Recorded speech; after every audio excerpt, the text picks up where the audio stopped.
तो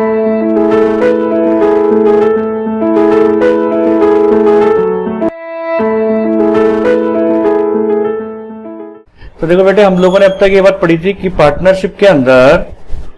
profit and loss appropriation account का क्या फॉर्मेट होता है। तो आप लोगों ने ये बात पढ़ी कि profit and loss appropriation account के डेबिट साइड के अंदर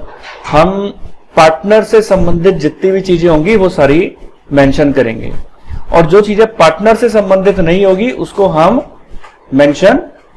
नहीं करेंगे। ठीक है, तो ये आपने देखा कि एक शॉर्ट समरी में फिर से अपन रिव्यू कर लेते हैं कि आप लोगों ने ये बात देखी कि profit and loss appropriation account के अंदर हम लोग डेबिट साइड में लिखते हैं पार्टनर को जो आप इंटरेस्ट ऑन कैपिटल देते हो वो लिखते हैं interest on capital,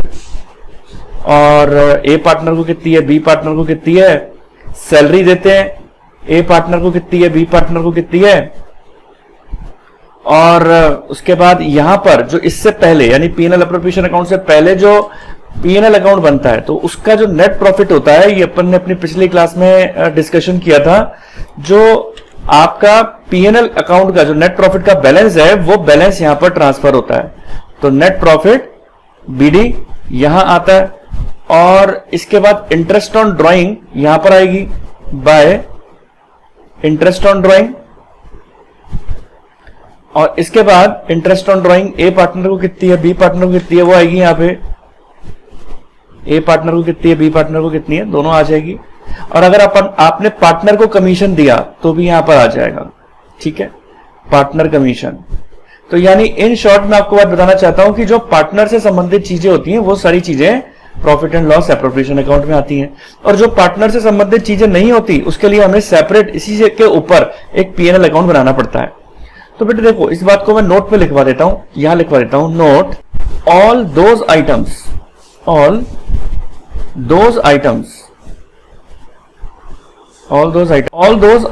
which are related to partner,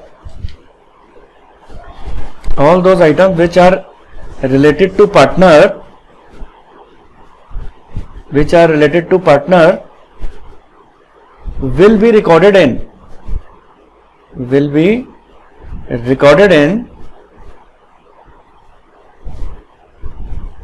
profit and loss appropriation account, profit and loss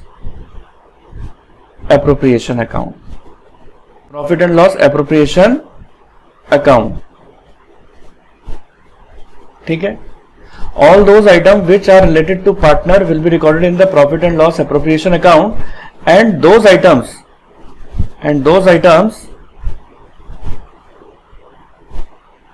which are not related to partner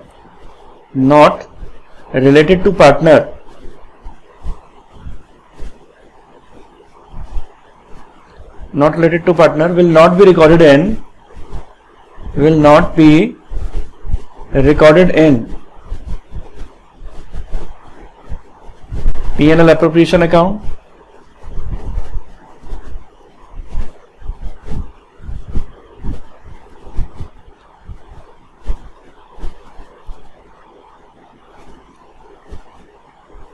it will be entered in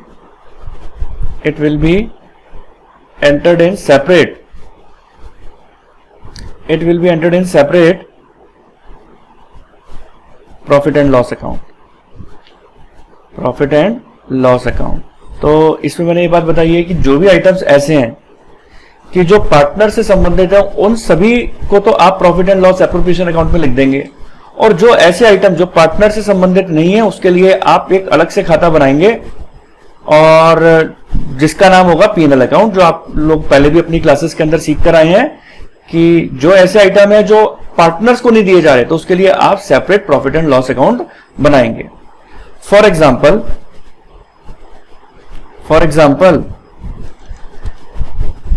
in the question if partners commission is given, if partners commission is given in the question, if partner commission is given, then it will be entered in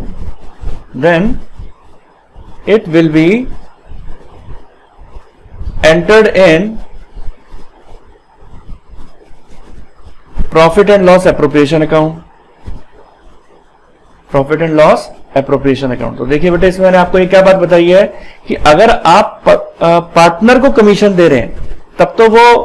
आपकी PNL appropriation account में आ जाएगी, क्योंकि आप partner को दे रहे हैं, because it is given to the partner, because it is given to the partner. ठीक है, but if manager commission is given in the question, if manager commission is given in the question, अगर आपको question के अंदर क्या दे रखा होता है, manager commission, it will not be entered in, but if manager commission is given in the question,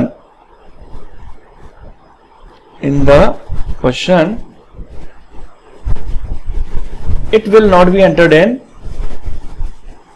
it will not be entered in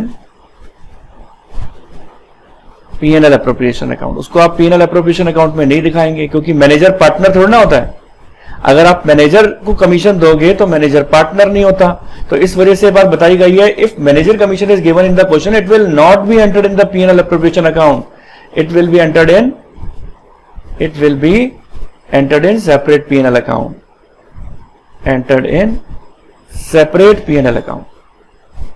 अब आपको क्वेश्चन के अंदर मान के चलिए, अगर ऐसे कोई आइटम दे रखे होते हैं, आप उसमें जज करें कि क्या वो पर्टिकुलर आपको जो भी आइटम दे रखा है, क्या वो पार्टनर को दिया जा रहा है या वो बिजनेस से लिंकअप खर्चा है। अगर वो बिजनेस से लिंकअप खर्चा है, किसी भी एम्प्लॉय को सैलरी दी है या कोई रेंट पे किया है आपने, तो इस तरीके का कोई भी खर्चा है तो वो उसके लिए फिर सेपरेट P&L अकाउंट बनाया जाता है। और मान लो अगर वो खर्चा आपका पार्टनर को दिए जा रहा है, यानी पार्टनर को इंटरेस्ट ऑन कैपिटल दे रहे हैं या सैलरी दे रहे हैं या कमीशन दे रहे हैं, फिर वो कहां पर आएगा, profit and loss appropriation account में। अब देखिए बेटे, तो ये तो बात थी profit and loss appropriation account की, कि इसके अंदर कौन कौन से आइटम्स आते हैं। हमने बात पढ़ी कि जो पार्टनर से संबंधित है वो आएंगे, तो ये क्राइटेरिया तो हमने सीख लिया कि जो आइटम पार्टनर से संबंधित नहीं होंगे उसके लिए सेपरेट P&L अकाउंट बनेगा। मैं उम्मीद करता हूं कि आपको मेरा वीडियो पसंद आया होगा। मेरा वीडियो पसंद आया, इसको लाइक करें, सब्सक्राइब करें, शेयर करें। मेरे आगे के वीडियोस पाने के लिए बेल आइकन नोटिफिकेशन दबाएं, जिससे आपको मेरे आगे आने वाले वीडियोस का नोटिफिकेशन मिलता रहे। तो बने रहें। Thank you.